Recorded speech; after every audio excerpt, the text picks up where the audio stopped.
السلام عليكم خوتنا، صحة عيدكم مبارك. بهذه المناسبة حنتكلموا على الموضوع تاع تزوير العملة الجزائرية. تكلمنا في فيديو سابق على المراركة واش يديروا بباج من المروك الجزائريين. بعض الناس يقول لك كيفاش يعرفوا رقم الهواتف. رقم الهواتف سهل، يتصل برقم تاع جيزي ولا نجمة ولا موبيليس ولا باين 07 ويزيد 7 ويزيد رقم وباين 6 أرقام. يبيبي 200 300 400 واحد، المهم حتى وين يطيح مع 10 20 واحد يعاودلو. كي يعاودلو يصرى اتصال خارج الدولة من هنايا، يفرض عليه الدولة المستقبلة تخلص باللورو وتولي تلك الأموال للمروك، معناتها تولي الدولة المروكية. كاين تحويلات، كاين قانون دولي وتاع الاتصالات والطرود إلى آخره. هذا الأمر مفروغ منه.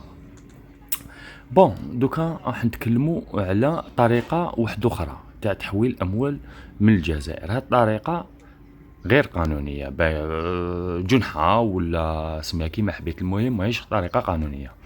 راكو سمعتوا في الوسائل الاتصال، الانترنت، حتى في القنوات العالمية، تزوير العملة الجزائرية من طرف مراركة. أنا يحيروني بعض الجزائريين، والله يحيروني. تهضر معاهم مازالهم يقولوا خاوتنا، والله غير يحيروني، غير النوايا. المروك حابة تفرغ العملة الصعبة من الجزائر بأي طريقة بأي وسيلة. كيفاش تفرغ؟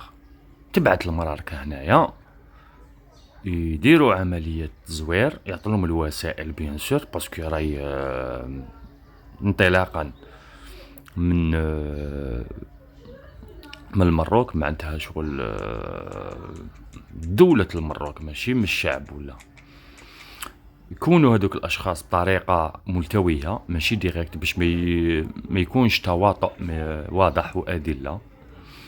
طريقه غير مباشره، اشخاص يدخل واحد بيناتهم من المخابرات المروكيه يعلمهم كيفاش يزوروا، يوفر لهم وسائل على انه ستا كيما نقولوا فوايو ان تيب خارج القانون وخلاص، ويجي للجزائر ويقوموا بالتزوير.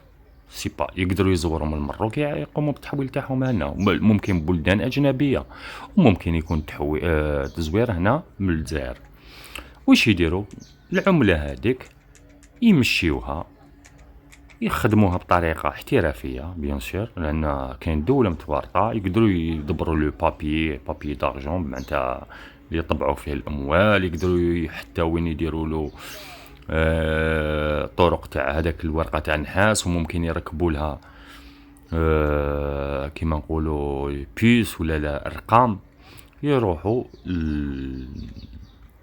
للمناطق تاع شراء العمله، لورو ولا الدولار ولا اي عمله اجنبيه، يشريوها بالدينار المزور ويحولوا هذاك اللورو للمروك بدون ضرائب، بطرق ملتوية، بالتهريب، سميها كيما حبيت. يدوم المروك يستغني بالعملة الصعبة، ممكن يشرو حتى الذهب ويديوه.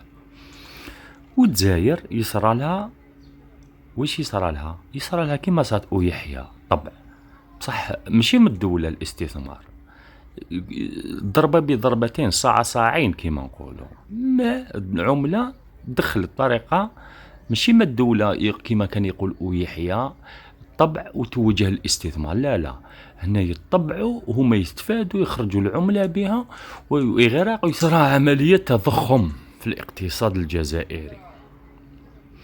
والله غير مناوي نية خبيثة جدا، ومازال طرق واحد اخرين نذكرهم في المستقبل ان شاء الله.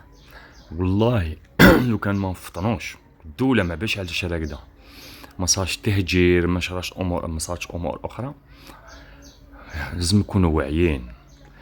ما نكثرش عليكم، هضرنا على هذه وزيدوا نديروا فيديوهات اخرين ان شاء الله في اقرب وقت. سمحوا لي على الاطاله وطول الانتظار باش درنا هذا الفيديو، عندي ظروف خاصه الى اخره. السلام عليكم، صحه عيدكم وبقوا على خير.